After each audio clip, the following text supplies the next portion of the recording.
It's the Battle of Britain on Saturday night in London, a world cruiserweight showdown. So we get ready to rumble with Swansea's Enzo Maccarinelli. He's been billed as the Battle of Britain, the biggest all-British fight since Nigel Benn took on Chris Eubank. Both boxers have been waging a war of words. But on Saturday night at London's O2 Arena, the time for talking stops. Swansea boxer Enzo Maccarinelli steps into the ring with David Haye to find out who's the best cruiserweight in the world. Ashley Crowder reports. I'm just a better athlete all round. I beat him in any sport. I've got better timing, better reflexes. I'd definitely be the last man standing. Power! Push him! Push! Turn top!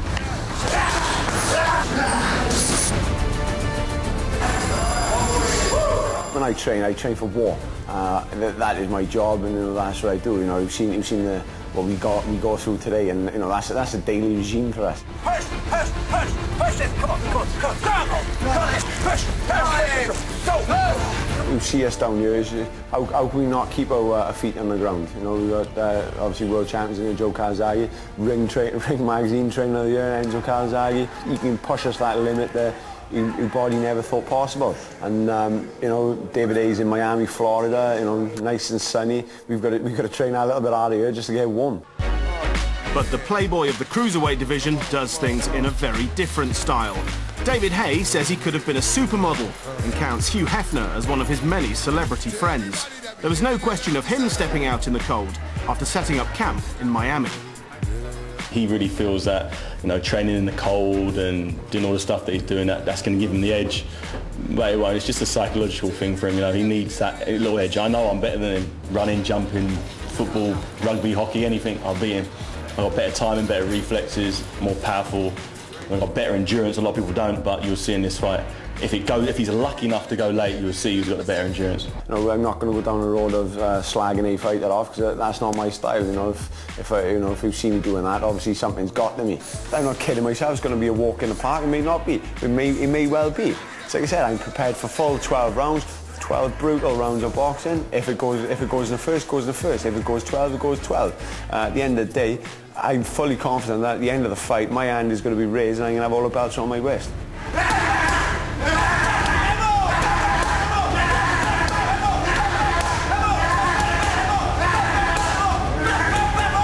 I fear for him because he won't be boxing again. And after the battle he gets from Enzo, you would wish him, and I mean this in a bad way, he's listened for this television thing, and I tell you now, if his only wish is to go down quick, and I wish he will go down quick for his own sake. He's a nice lad, but he will not box again after.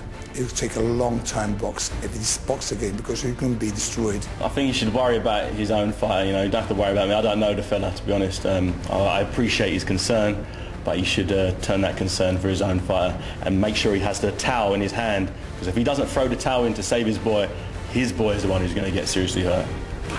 David Haye's long-term goal is to be heavyweight champion of the world, a division where he thinks his talents and natural size will be put to best use.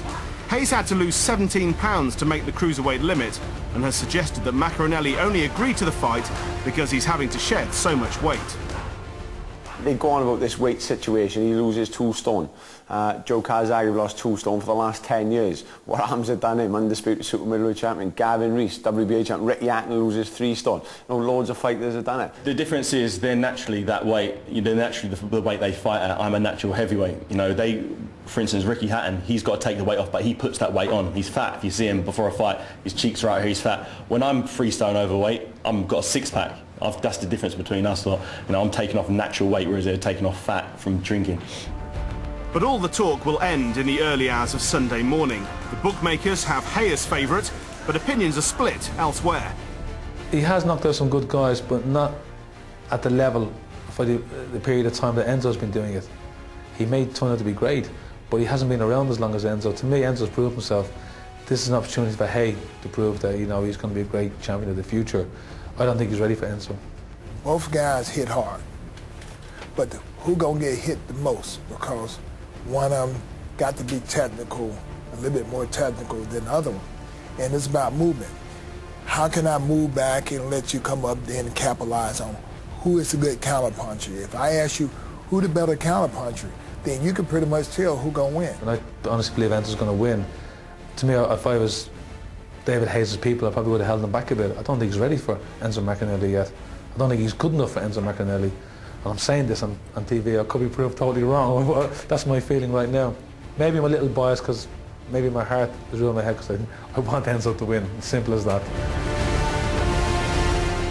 You know, I got a few things up my sleeve, and I think, you know, he's probably thinking the same. But you know, it's a fight that all the fans been looking forward to, myself included. You know, I haven't been given respect I think I deserve, and on March 8th I'll get my respect. This is a fight that I wanted, that I begged for. Now I've got it. It's up for me to produce the goods, which I will. And there's live coverage of that fight on BBC Radio Wales and Radio Cymru on Saturday night.